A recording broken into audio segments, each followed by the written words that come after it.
பிரதமர் நரேந்திர மோடியை பொறுத்த வரைக்கும் இது தான் பட்டம் முடிசூட்டி கொள்ளக்கூடிய ஒரு விழாவாக, பட்டாபிஷேக விழாவாக இருக்க வேண்டும் என்ற காரணத்திற்காக திட்டமிட்டே இது அடிக்கல் நாட்டுவதிலிருந்து இது அழைப்பு விடுக்காதது வரைக்கும் காரணம் அவர் பேர் மட்டும் வரலாற்றில் இடம்பெறணும், எல்லா எம்பிக்களும் வரணும், எல்லா எதிர்க்கட்சி தலைவர்களும் வரணும். ஆனால் கிட்டத்தட்ட 20 எதிர்க்கட்சிகள் இதை புறக்கணிச்சிருக்கிறாங்க. இது மோடிக்கு ஒரு மாபெரும் அரசியல் தோல்வி என்பதுதான் என்னுடைய கருத்து. இது திசை திருப்புறதுக்கு தான் செங்கோலை கிளப்பி விடணும். கவர்னரை கூப்பிடலைன்னா ஒரு பிரச்சனை இல்லை, அதனால ஒன்றும் அரசியல் சாசன தவறு எதுவும் நடந்து போறல. ஆனால் குடியரசுத் தலைவர் அழைக்கவில்லை என்பது.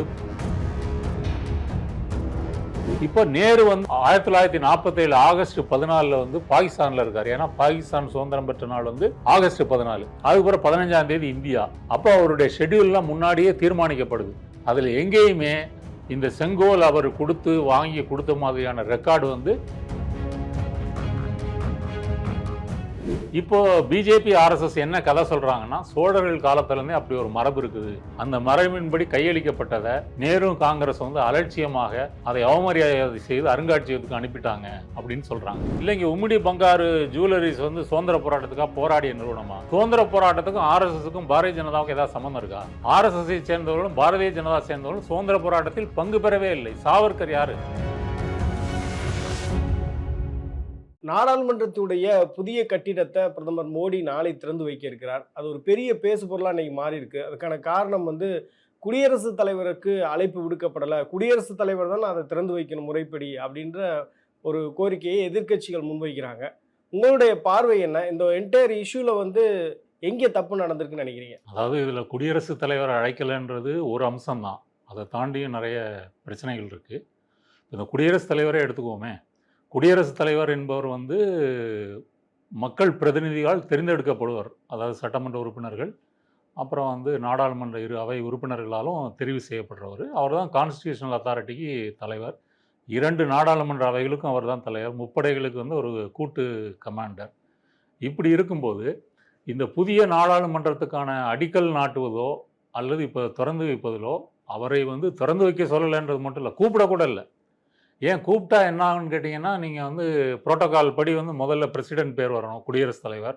இப்போ அவரை கூப்பிட்டிங்கன்னா அப்புறம் உதவி குடியரசுத் தலைவரை கூப்பிடணும். அதுக்கு பிறகு தான் பிரதமர் பேர் வரணும். பிரதமர் நரேந்திர மோடியை பொறுத்த வரைக்கும் அவர் இது தான் பட்டம் முடிசூட்டி கொள்ளக்கூடிய ஒரு விழாவாக, பட்டாபிஷேக விழாவாக இருக்க வேண்டும் என்ற காரணத்திற்காக திட்டமிட்டே இது அடிக்கல் நாட்டுவதிலிருந்து இது அழைப்பு விடுக்காதது வரைக்கும் காரணம் அவர் பேர் மட்டும் வரலாற்றில் இடம்பெறணும்.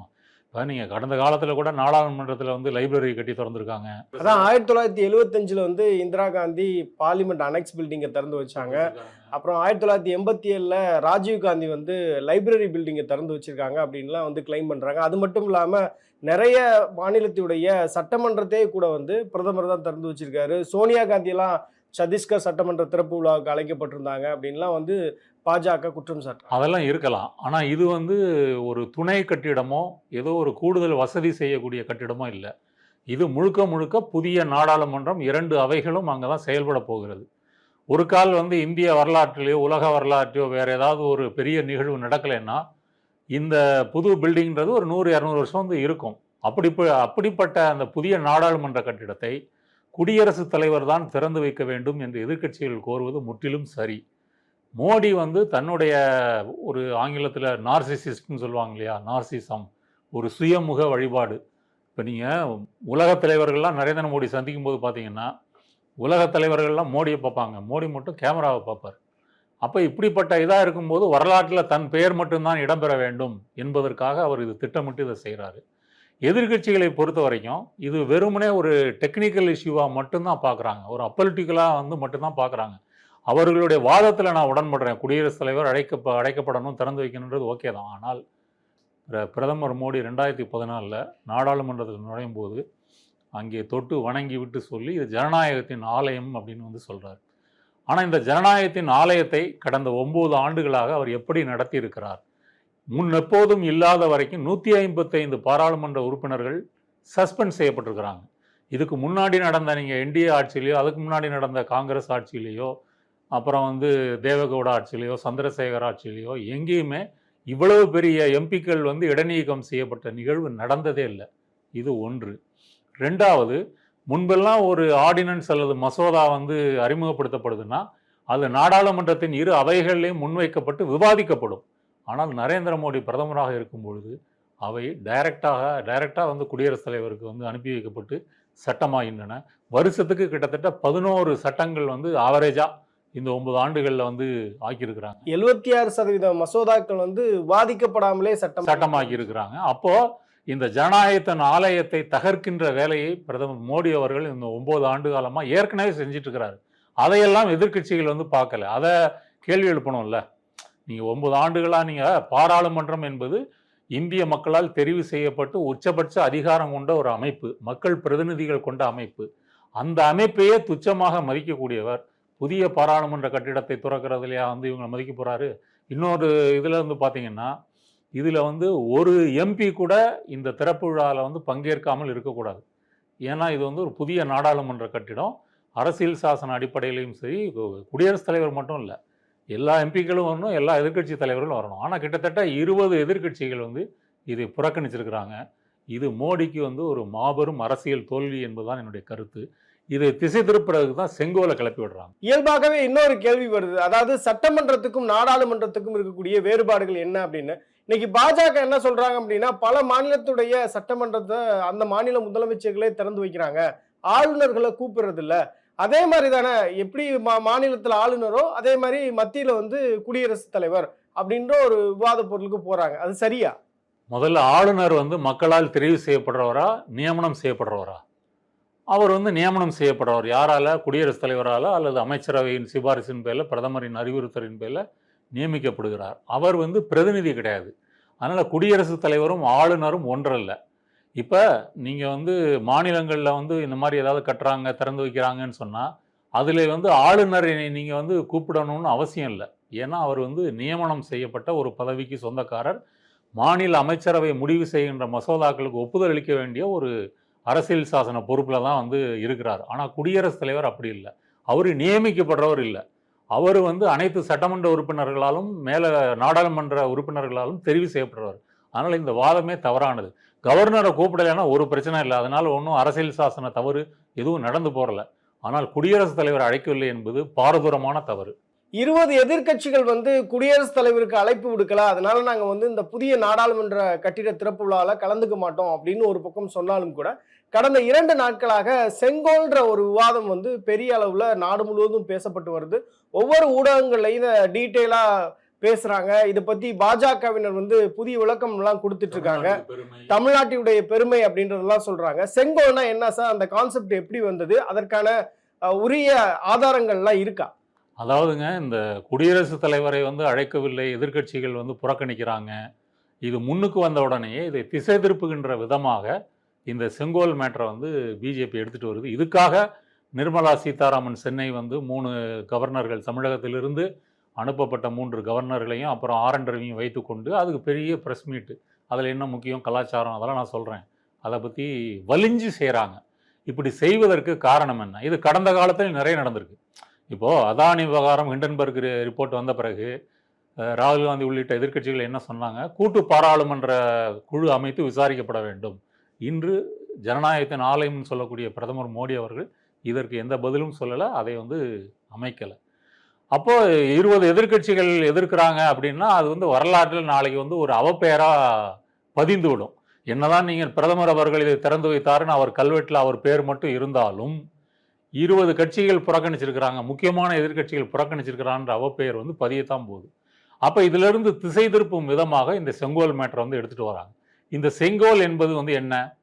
இதில் வாட்ஸ்அப்பில் இவர்கள் சொல்லக்கூடிய கதை வந்து என்ன அப்படின்னு கேட்டிங்கன்னா, 1947 வந்து சுதந்திரம் கொடுக்க போகிறதா முடிவு செய்யப்பட்ட பிறகு மவுண்ட் பேட்டன் வந்து நேரிட்டு கேட்குறாராம், இப்படி அதிகாரத்தை கைமாற்றி தருவதற்கு ஏதாவது உங்கள்கிட்ட மரபு ஏதாவது இருக்குதா, அப்படி ஏதாவது இருந்தால், சடங்கு சம்பிரதாயம் ஏதாவது இருந்தால் சொல்லுங்க அப்படின்னு விசாரிக்கிறாராம். அப்போ நேருவுக்கு அதை பற்றி ஒன்றுமே தெரியலையாம். அவர் உடனே மூதறிஞர் ராஜாஜிட்ட கூப்பிட்டு கேட்குறாராம். ஏன்னா ராஜாஜி வந்து இந்த மாதிரி வர்ணாசிரமம், சனாதன தர்மம், பார்ப்பனிய இந்து மதம், சடங்கு சம்பிரதாயங்களில் ஒரு எக்ஸ்பர்ட்டு. அவர் கேட்டவுடனே அவர் உடனே வந்து திருவாவடுதுறை ஆதீனத்தில் வந்து கேட்குறாராம். அப்போ திருவாவடுதுறை ஆதீனம் தஞ்சை மாவட்டத்தில் உள்ள ஒரு சைவ வேளாளர்களுக்குரிய ஒரு ஆதீனம். அப்போ அந்த ஆதீனம் வந்து என்ன சொல்கிறாருன்னா, சோழர்கள் காலத்தில் ஒரு நடைமுறை இருக்குது, இந்த மாதிரி ஒரு அரசனுக்கு பதிலாக இன்னொரு அரசன் வந்து பதவி ஏற்கும் பொழுது இந்த செங்கோல் எனப்படும் இந்த ராஜதண்டம், சமஸ்கிருதத்தில் அது இந்த வந்து ராஜதண்டம், இதை கொடுத்து இனிமே நீங்கள் தான் வந்து பேரரசன், நீங்கள் வந்து கடவுளின் பிரதிநிதியாக இந்த நாட்டை வந்து ஆளுவதற்கு நாங்கள்னா பார்ப்பன ராஜகுருக்கள் உங்களுக்கு அதிகாரம் வந்து கொடுக்குறோம் இப்படின்னு இந்த தண்டத்தை வந்து கொடுப்பாங்க. இந்த மரபின்படி நம்ம ஒரு தண்டம் செய்து வந்து அதை கொடுக்கலாம் அப்படின்னு வந்து ஆதீனம் வந்து யார்கிட்ட, ராஜாஜிட்ட சொல்கிறாராம். அப்போ அதற்கான ஏற்பாடுகள் பண்ணுங்க. இப்போ சோழர் காலத்து தண்டத்துக்கெல்லாம் எங்கே போகிறது? அப்போதைக்கு வந்து சோழர் கால வரலாறே முழுமையாக வெளிவந்திருக்குமான்றது ஒரு கேள்விக்குறி. அப்போ வந்து அவங்க என்ன செய்கிறாங்கன்னா, சென்னையில் இருக்கக்கூடிய பங்காரு உமிடி அவங்களுடைய அந்த நகை கடையின் மூலமாக வந்து ஒரு 5 அடி உயரத்திற்கு வந்து தங்க முலாம் பூசப்பட்ட ஒரு தண்டத்தை வந்து செய்கிறாங்க. இதை எடுத்துக்கிட்டு வந்து இவங்க போய் மவுண்ட் பேட்டன்கிட்ட கொடுத்து வாங்குறாங்களாம். அவர் வந்து கொடுத்த பிறகு அதை திரும்ப கொண்டு நேருக்கு வந்து கொடுத்து அந்த சடங்குகள்லாம் செஞ்சு பொன்னாடையெல்லாம் போர்த்தி இவங்க வந்து வந்துட்டாங்க அப்படின்றது கதை. இது வந்து ஏன் நான் கதை உண்மைக்கு மாறானதுன்னு சொல்கிறேன்னா, 47 வருடம் ஃபுல்லாகவே இந்தியா வந்து ஒரு கொந்தளிப்பான ஒரு எரிமலையின் முகப்பில் வந்து இருக்குது. நீங்கள் வந்து இந்தியா பாகிஸ்தான் 2 பிரிவினை, இந்து முஸ்லீம் கலவரம், 2 தரப்புலையும் ஏராளம் மக்கள் வந்து கொல்லப்படுறாங்க. அங்கே எல்லை தாண்டி வரக்கூடிய ட்ரெயின் ஃபுல்லாக பிணங்களும் அகதிகளும் சேர்ந்து வராங்க. இந்தியாவில் வட இந்தியா ஃபுல்லாக கலவரம், பீகாரில் கலவரம், வங்கத்தில் கலவரம். வங்கம்னு சொல்லும் பொழுது பங்களாதேஷ்லேயும் சரி அல்லது வெஸ்ட் பெங்கால் 2லேயுமே வந்து கலவரம் நடக்குது. காந்தி வந்து வங்காளத்துக்கு போய் வந்து உண்ணாவிரதம் இருக்கிறாரு. நேரு பீகாருக்கு போய் வந்து இந்து வகுப்புவாதிகளை எதிர்த்து கடுமையாக பிரச்சாரம் பண்ணுறாரு. இப்படிப்பட்ட கொந்தளிப்பான சூழலில் மவுண்ட் பேட்டனுக்கு வந்து இதெல்லாம் நேரம் இருக்கா? முதல்ல இப்போ நீங்கள் அதிகாரத்தை கைமாற்றி தருவதுன்னு நாம் இது வரைக்கும் வரலாற்றின்படியாக பார்த்தது என்ன? அந்த யூனியன் ஜாக் கொடியை வந்து இறக்கிட்டு நம்ம தேசிய கொடியை வந்து மூவர்ண கொடியை வந்து ஏற்றுறாங்க. இதுதான் அதிகாரத்தை மாற்றுவதற்கான ஒரு சிம்பாலிக்கான ஒரு ஈவெண்ட்டு. இப்போ நேரு வந்து 1947 ஆகஸ்ட் 14 வந்து பாகிஸ்தானில் இருக்கார். ஏன்னா பாகிஸ்தான் சுதந்திரம் பெற்ற நாள் வந்து ஆகஸ்ட் 14. அதுக்கப்புறம் 15ஆம் தேதி இந்தியா. அப்போ அவருடைய ஷெட்யூல்லாம் முன்னாடியே தீர்மானிக்கப்படுது. அதில் எங்கேயுமே இந்த செங்கோல் அவர் வாங்கி கொடுத்த மாதிரியான ரெக்கார்டு வந்து எங்கேயுமே அந்த கெசட்லேயும் இல்லை, மவுண்ட் பேட்டனுடைய ஹிஸ்ட்ரிலையும் இல்லை, ராஜாஜி ஹிஸ்ட்ரிலையும் இல்லை, ஜவஹர்லால் நேருடைய ஆட்டோபயோகிராஃபி எதுலேயுமே வந்து இல்லை. ஆனா அம்பேத்கர் வந்து ஒரு கேள்வி எழுப்புறாரு. 1955 வந்து அவர் எழுதிய புத்தகத்துல வந்து இந்த மாதிரி நேருவுக்கு குருமார்கள் எல்லாம் சேர்ந்து ஒரு பிரார்த்தனை பண்ணாங்க, இல்ல அபிஷேகம் பண்ணாங்க, அது மட்டும் அப்படின்னு சொல்லி உண்மை. சொல்றாங்களே. அதை நான் சொன்னதுல இவங்க டைரக்டா நேருவை பார்த்து பொன்னாடை போத்தி இந்த தண்டத்தை வந்து கொடுத்துருக்குறாங்க. அது போட்டோலாம் இருக்கு. அது மட்டும் உண்மை. ஆனா அதிகார மாற்றம் என்ற ஒரு சிம்பாலிக் ஈவெண்ட்டாக மவுண்ட் பேட்டன்ட்ட கொடுத்து வாங்கினது, ராஜாஜி விசாரிச்சது, இதெல்லாம் கதை. ஒருவேளை அதிகார கைமாற்றத்துக்காக கொடுக்கப்பட்டிருந்தால் அது நிச்சயமாக வந்து அரசினுடைய கருவூலத்துக்கு வந்திருக்கும். நேருவினுடைய அருங்காட்சியகத்துல அது வைக்கப்பட்டிருப்பதற்கான வாய்ப்பு அப்படின்றது குறைவு. இப்போ வந்து அலகாபாத் அருங்காட்சியகத்தில் வந்து அது இருக்குது. நேரு பயன்படுத்திய பொருட்கள் என்ற முறையில் தான் இருக்குது. இது வந்து அதிகாரத்தை மாற்றுவதற்கான சிம்பாலிக்கான ஒரு மெட்டீரியலாக இருந்ததுன்னா அது பாராளுமன்ற அருங்காட்சியகத்திலாம் வைக்கப்பட்டிருக்கணும். நேருவே அதை நேரு முதல்ல எதிர்ப்பு தெரிவிக்கலை. இந்த ஆதீனம் அனுப்பிய அந்த அவங்க சாமியாரெல்லாம் போய் தண்டம் கொடுக்குறாங்க இல்லையா, அதை சரி ஏதோ ஒரு சடங்கு அப்படின்னு அவர் மத சார்பற்றவர் என்றாலும் அவர் அதில் வந்து ரொம்ப இதெல்லாம் பண்ணிக்கல, அதை வந்து ஏற்றுக்கிறாரு. இது 47 அண்ணாதுரை அறிஞர் அண்ணா அவர்கள் திராவிட நாடுல இதை பற்றி ஒரு தம்பிக்கு ஒரு கடிதம்னு ஒன்று எழுதியிருக்கிறார். இந்த மாதிரி வந்து திருவாவடுதுறை ஆதீனத்திலேருந்து 5 அடி உயரத்தில் வந்து செங்கோல் வந்து பிரதமருக்கு போகுது, நேரு அவர்களுக்கு போகுது. நேரு அவர்களுக்கு நான் சில வார்த்தைகள் சொல்லிக்க விரும்புகிறேன். இந்த 5.5 அடி உயரமுள்ள தண்டம் என்பது இங்கே இருக்கக்கூடிய சாதாரண மக்களை கசக்கி பிழிந்து ஆதீன கர்த்தர்களால் சுரண்டி கொடுக்கப்பட்ட ஒரு அடையாளம். இந்த அடையாளத்தை நீங்கள் ஏற்றுக்கொள்ளக்கூடாதுன்னு அண்ணா வந்து ஒரு பக்கத்துக்கு வந்து எழுதியிருக்கிறார். இது வந்து நான் சொல்கிறது உண்மை பத்திரிகையில் வந்து நீங்கள் வந்திருக்கு, அதை வெரிஃபை பண்ணிக்கலாம். அப்போது இது நடந்தது உண்மை. என்ன நடந்தது? நேருட்ட கொடுத்துருக்குறாங்க. நேரு ஏதோ ஒரு பரிசு பொருள் கொடுக்குறாங்கன்னு சொல்லி அது அருங்காட்சியகத்துக்கு மவுண்ட் பேட்டன் கொடுக்கல. ஆமாம், அது இந்த அதிகார மாற்றம் என்ற ஒரு சடங்காக அது நடத்தப்படவில்லை. அது அருங்காட்சியகத்துக்கு அனுப்பிட்டார். இப்போ பிஜேபி ஆர்எஸ்எஸ் என்ன கதை சொல்கிறாங்கன்னா, சோழர்கள் காலத்திலேருந்தே அப்படி ஒரு மரபு இருக்குது, அந்த மரபின்படி கையளிக்கப்பட்டதை நேரு காங்கிரஸ் வந்து அலட்சியமாக அதை அவமரியாதை செய்து அருங்காட்சியகத்துக்கு அனுப்பிட்டாங்க அப்படின்னு சொல்கிறாங்க. இங்கே நான் கேள்வி கேட்குறேன், இப்போ என்ன மன்னராட்சியாக நடக்குது? இப்போ நடப்பது மக்களாட்சி இல்லையா? மக்கள் வந்து ஓட்டு போட்டு தான் வந்து நம்ம பிரதமரையோ முதலமைச்சரையோ வந்து தேர்ந்தெடுக்கிறோம், குடியரசுத் தலைவரையும் வந்து பிரதிநிதிகளால் வந்து தேர்ந்தெடுக்கிறோம்.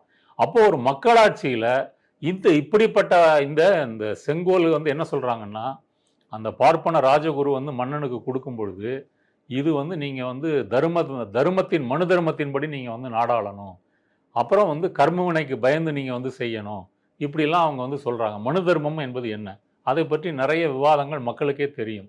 இப்போ மனு தர்மம் என்பது வந்து ஒரு வர்ணாசிரம கோட்பாட்டின்படி சாதிய ஏற்றத்தாழ்வுகளை அங்கீகரித்து நடக்கக்கூடிய ஒரு ஆட்சி. இப்போ நீங்கள் சோழர்கள் காலத்திலே எடுத்துக்கோங்களேன், பிரம்மதேயங்கள் என்ற வார்த்தையில் பார்ப்பனர்களுக்கு வந்து கூட்டம் கூட்டமாக கிராமமாக நிலத்தை வாரி வழங்குறாங்க.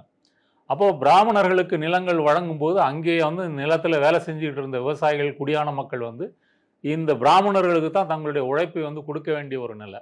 அப்போ இப்படி பிரம்மதேயங்கள் மூலமாக சுரண்டி கொடுக்கப்பட்ட இந்த ஆதீனத்தின் சொத்து தான் இந்த தங்கத்தை உங்களுக்கு கொடுத்துருக்குதுன்னு அறிஞர் அண்ணா அவர்கள் சொல்கிறார். நான் என்ன கேட்குறேன், இப்போ நடக்கிற மக்களாட்சியில் இந்த மன்னராட்சி சாதியத்தை நியாயப்படுத்தக்கூடிய இந்த சடங்கு சம்பிரதாயத்தை முதல்ல பேசுவதே தவறு, அதுக்கு ஒரு கதை சொல்கிறது தவறு. அதை நான் வந்து சபாநாயகர் இருக்கைக்கு பக்கத்தில் வைக்க போகிறேன்னு சொன்னீங்கன்னா, நம்ம வந்து இனிமேல் இந்துஸ்தான் தான். எப்படி பாகிஸ்தான் வந்து முஸ்லீம்களுக்கான நாடாக இருக்குதோ அது மாதிரி இனிமேல் இந்தியா என்பது இந்துஸ்தான் தான். அங்கே கிறிஸ்தவர்களுக்கோ முஸ்லீம்களுக்கோ சீக்கியர்களுக்கோ பார்சிகளுக்கோ புத்த மதத்தினருக்கோ ஜெயினர்களுக்கோ இடமில்லை என்று தான் வந்து. இப்போ துக்ளக் பத்திரிகையில் குருமூர்த்தி அவர்கள் எழுதாத வரையும், அதாவது இந்த செங்கோல் பற்றி எழுதாத வரையும் இதை பற்றி யாருக்குமே தெரியாது. இந்த கடந்த 2 வருடங்களாக தான் இதை பற்றியான பேச்சுக்கள் அடிபடுது. கடந்த 2 நாட்களாக தான் நாடு முழுவதும் இதை பற்றி பேசிகிட்டு இருக்கோம். இந்த மாதிரியான நேரத்தில் நேற்று காங்கிரஸ் வந்து ஒரு ப்ரெஸ் கான்ஃபரன்ஸ் கண்டக்ட் பண்ணுறாங்க. அதில் வந்து ஜெய்ராம் ரமேஷ் முன்னாள் மத்திய அமைச்சர் வந்து அவர் விளக்கம் கொடுக்குறாரு. இந்த மாதிரி ஒரு செங்கோல் வந்து நேருக்கு கொடுக்கப்பட்டதா சரித்திரமே கிடையாது, அந்த மாதிரி ஒரு டாக்குமெண்டேஷன் எங்கள்கிட்ட இல்லை அப்படின்னு காங்கிரஸே முன் வந்து விளக்கம் கொடுக்குது. அப்படின்றப்ப இந்த செங்கோல்ன்ற ஒரு கான்செப்டை ஏன் வந்து பாஜக கொண்டு வரணுன்ற அவசியம் இருக்குது? அதே மாதிரி இது தமிழகத்தினுடைய அடையாளமாக சோழர்களுடைய மரபாக இது இருந்திருக்கிறது அப்படின்றத முன்னிறுத்துறதுக்கான காரணம் என்ன? இப்போ பொன்னியின் செல்வன் படம் வந்திருக்கு, ஃபர்ஸ்ட் பார்ட் நல்லா ஓடிச்சு, செகண்ட் பார்ட் வந்து ஓடலை. அப்போ தமிழ்நாட்டில் வந்து கால் பதிப்பதற்கு வந்து பாரதிய ஜனதா தொடர்ந்து முயற்சி செய்து வருகிறது. அப்போ அவங்க முயற்சியை வந்து அவங்க எதிர்பார்க்குற அளவுக்கு இங்கே ஒன்றும் வந்து பிக்கப் ஆகலை. அப்போ என்ன செய்கிறாங்க, ஏதாவது ஒரு நரேஷன் மூலமாக செட் பண்ணி தமிழர்களை தமிழ்நாட்டு மக்களை கவர முடியுமா அப்படின்னு வந்து அவங்க பார்க்குறாங்க. அதற்காக தான் இந்த தமிழ் பெருமிதம். நீங்கள் வந்து தமிழ்நாட்டு மக்களுக்கு உதவுவதாக இருந்தால் நீட்டுக்கு நீங்கள் வந்து அதுக்கு விலக்கு கொடுத்து சட்டம் கொண்டு வந்திருக்கணும். இல்லை தமிழ் மொழி செம்மொழின்னு சொல்லியிருக்கீங்களே, அதுக்கு வந்து நீங்கள் நிதி ஒதுக்கியிருக்கணும். ஆனால் நீங்கள் எதற்கு நிதி ஒதுக்கினீர்கள்? சமஸ்கிருதம் யாரும் பேசாத வெறும் வரலாற்று ஆய்வாளர்களால் மட்டும் படிக்கப்படுகின்ற சமஸ்கிருதத்திற்கு ஆயிரக்கணக்கான கோடிகளை நீங்கள் வந்து ஒதுக்கியிருக்கிறீங்க.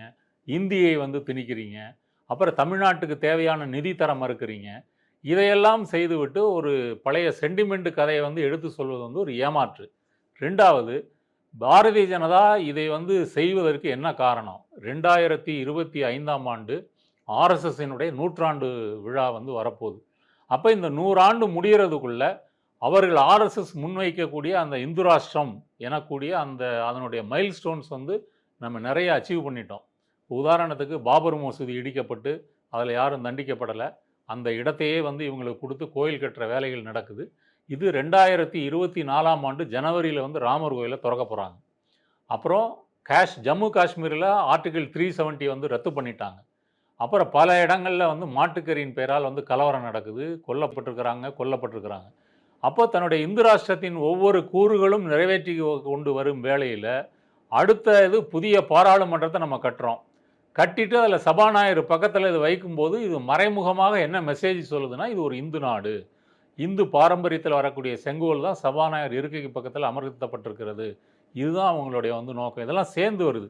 தமிழ்நாட்டிலிருந்து தமிழ் மொழி பொறிக்கப்பட்ட ஒரு செங்கோல் வந்து நாடாளுமன்றத்தினுடைய மக்களவை சபாநாயகர் பக்கத்தில் வந்து அது இருக்க போகுது அப்படின்னா, ஒட்டுமொத்த இந்தியாவுக்கும் கிடைக்காத, அதாவது ஒட்டுமொத்த இந்தியாவில் இருக்கக்கூடிய மற்ற மாநிலங்களுக்கு கிடைக்காத ஒரு பெருமை நமக்கு கிடைக்குது அப்படின்றது தான் நம்ம. இதில் என்ன சார் பெருமைப்படுறதுக்கு என்ன இருக்குது? திருவாவடுதுறை ஆதீனம் வந்து சுதந்திர போராட்டத்துக்காக போராடின மடமா?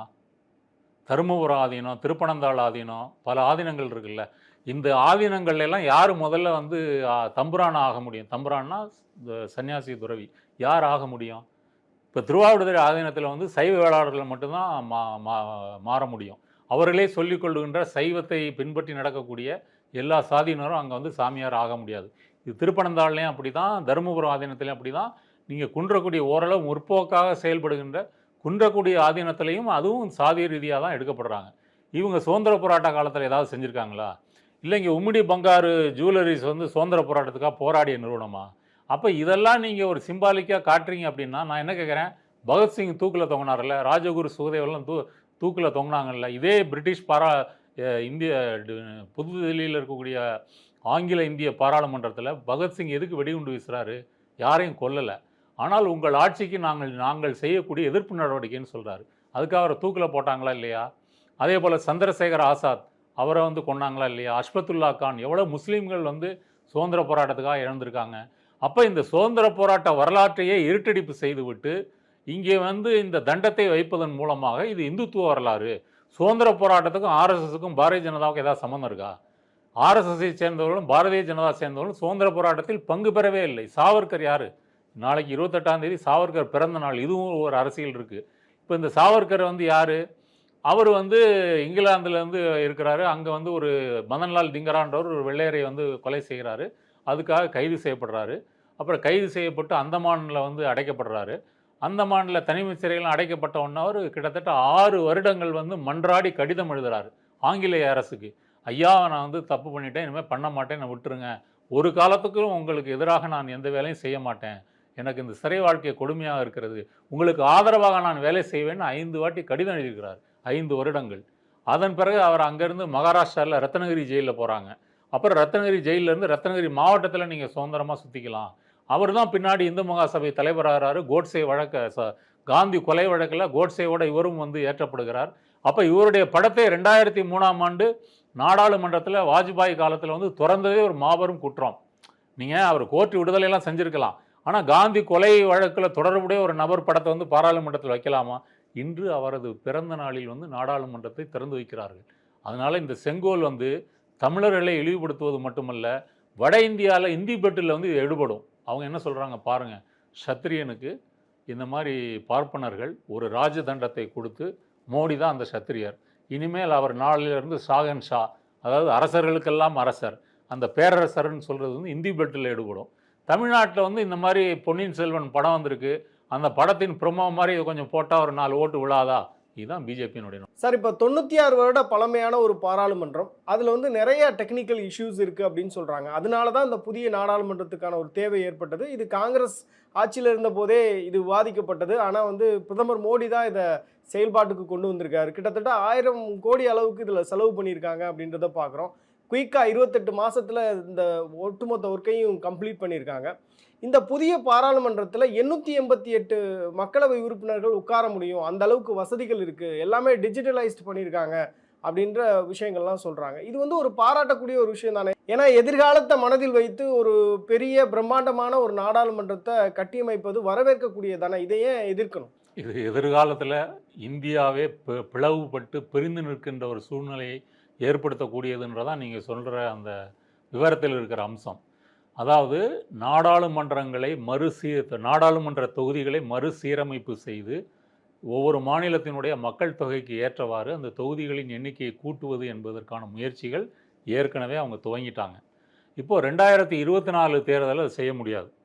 ஆனால் 2026 இந்த தொகுதி மறுசீரமைப்பு பணிகள் முடிக்கப்பட்டு, தொகுதின்றது நாடாளுமன்ற தொகுதி மட்டுமல்ல, சட்டமன்ற தொகுதியும் கூட தான். அப்போ இதன் மூலமாக தொகுதிகள் எண்ணிக்கை வந்து அதிகரிக்க போகுது, சட்டமன்றத்திலையும் சரி நாடாளுமன்றத்தில்.